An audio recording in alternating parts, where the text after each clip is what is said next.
দেশের নানান স্থাপনা, ফ্লাইওভার, সেতু, কালভার্টে বাড়ছে নাগরিক সুবিধা। তবে যাদের জন্য এত সব আয়োজন, সেই মানুষের অধিকার কতটুকু সংরক্ষিত? ভোট যত এগিয়ে আসছে তত বাড়ছে রাজনৈতিক সহিংসতা।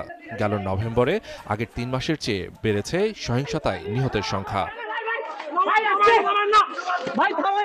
মানবাধিকার সংগঠন human rights support society HRSS এর প্রতিবেদন বলছে, বেশিরভাগ প্রাণহানি ঘটেছে বিএনপির আন্তঃকোন্দল, বিএনপি আওয়ামী লীগ সংঘর্ষ এবং বিএনপি জামায়াতের সংঘর্ষে।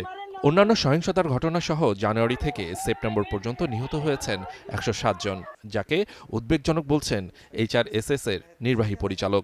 আপনার রাজনৈতিক সহিংসতা বলেন, তারপর জার্নালিস্টদের উপর আক্রমণ বলেন, তারপর সংখ্যালঘুদের উপর হামলা বলেন, তারপর নারীর প্রতি সহিংসতা, শিশুদের প্রতি সহিংসতা, তারপর বর্ডার কিলিং, মানে যাবতীয় বিষয়গুলো কিন্তু আগেও যেরকম চলতো এখনও কিন্তু বলা যায় সেইভাবে চলতেছে। বরঞ্চ দুই একটা বিষয় আরও বেশি ঘটতেছে। যেমন হচ্ছে আগে তো মাজার উপর হামলা বা যে মাজার রিলেটেড যে সকল গোষ্ঠী আছে তাদের উপর যে হামলা করা, সেটা তো মানে এই সরকারের সময় বিশেষ করে হচ্ছে যে জুলাই আগস্টের পরে কিন্তু এই ঘটনাটা ব্যাপক আকারে ঘটছে।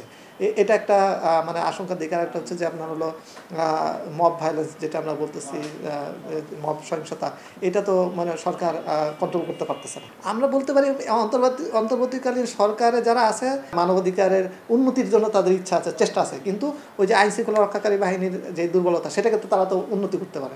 এই অর্থে আমরা তো বলতে পারি যে আসলে তারা মানে সফলতা দেখাতে পারেনি।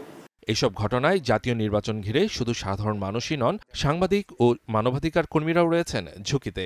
বাংলাদেশের যে রাজনৈতিক কালচার যেটা আছে, এই রাজনৈতিক কালচারের সাথে ভায়োলেন্সটা একেবারে ওতপ্রোতভাবে জড়িত।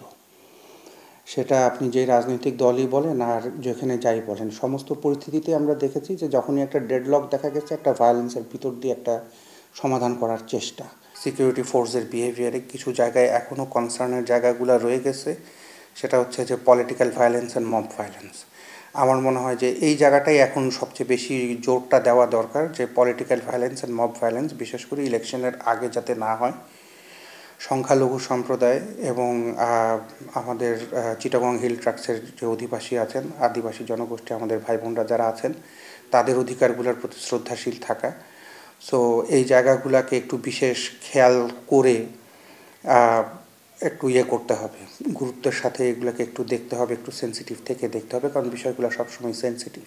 যদিও মানব উন্নয়ন সূচক বলছে, গেল ৫ বছরে ধীরে ধীরে উন্নয়ন হয়েছে বাংলাদেশের পরিস্থিতি।